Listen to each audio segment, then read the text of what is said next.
Kolkata rape मामले में ममता बनर्जी ने प्रधानमंत्री नरेंद्र मोदी को लिखी चिट्ठी, बोली कि 90 रेप रोजाना देश भर में होते हैं। प्रधानमंत्री मोदी ने ममता बनर्जी के चिट्ठी का दिया मुंहतोड़ जवाब। देखकर ममता बनर्जी रह गई सन्न। ममता बनर्जी की पुलिस रेप केस को छिपाने की कर रही थी कोशिश। आरोपी संजय रॉय का दरिंदगी वाला चेहरा एक बार फिर से निकल कर आया सामने।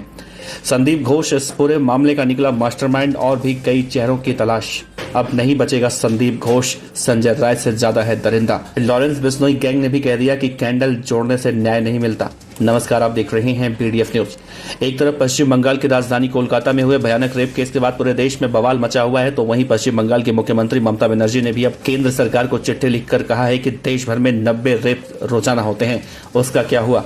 रेप को रोकने के लिए सख्त से सख्त कानून बनाना चाहिए, जिसके बाद केंद्र सरकार की तरफ से ममता बनर्जी को एक चिट्ठी लिखी गई है। महिला बाल विकास और परिवार कल्याण मंत्री अन्नपूर्णा देवी की तरफ से कहा गया है, बंगाल में कुल 123 फास्ट ट्रैक कोर्ट शुरू किए गए, लेकिन उसमें से ज्यादातर बंद हैं। और क्यों बंद है ये बताने की जरूरत नहीं है। ममता बनर्जी की सरकार में फास्ट ट्रैक कोर्ट क्यों नहीं चल पा रहा है? दोस्तों, आप ही बताइए। ममता बनर्जी जैसी महिला जो एक राज्य की मुख्यमंत्री हैं, वो पश्चिम बंगाल वाले मामले को दबाने के लिए देश भर के रेप को उजागर करने की बातें कर रही हैं, जिसके बाद अब महिला बाल विकास मंत्री ने उन्हें करारा जवाब दिया है। पश्चिम बंगाल के मुख्यमंत्री ने मोदी को जो पत्र लिखा था, उसमें यह भी कहा था कि मौजूदा डेटा ही बताता है कि देश भर में 90 रेप रोजाना कैसे होते हैं। ज्यादातर मामलों में रेप पीड़िता की हत्या भी कर दी जाती है। बहुत सही कहा ममता बनर्जी ने, क्योंकि पश्चिम बंगाल में यही देखने को मिला है और वो छिपाने की कोशिश कर रही हैं।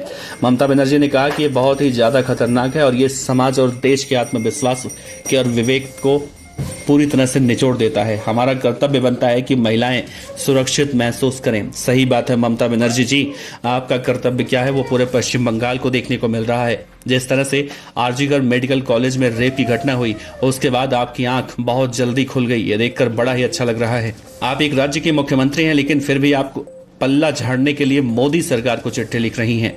दूसरी तरफ दोस्तों, इस दरिंदे की दरिंदगी कहानी बताएं तो एक ट्रेनी डॉक्टर की आंखों और प्राइवेट पार्ट से खून निकल रहा था, जैसा विभत्स कांड ममता बनर्जी की सरकार में कोलकाता में देखने को मिला है।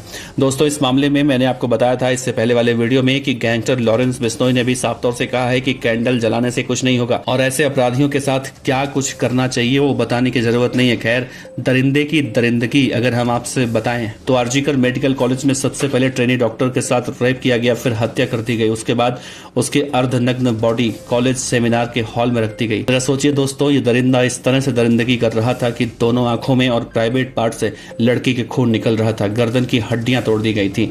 पुलिस ने कैसे बाद में एफआईआर दर्ज किया। देश भर में रेजिडेंट डॉक्टरों की हड़ताल शुरू हुई। ममता बनर्जी सरकार जिस तरह से दादागिरी करती रही हर मामले में, सोचिए अगर देश भर के डॉक्टरों का विरोध प्रदर्शन यूं ना निकलता, तो डॉक्टरों का समर्थन नहीं मिलता, तो सोचिए कि आज उस बेटी को इंसाफ मिल पाता। पश्चिम बंगाल के अंदर जिस तरह से डराने वाली तस्वीरें खासतौर से महिलाओं को लेकर निकलकर सामने आती हैं, वो क्या सब कुछ भुला देने वाला है? ममता बनर्जी आखिर अपनी नाकामी क्यों छिपा रही हैं और किसके पल्ले डालने की कोशिश कर रही हैं?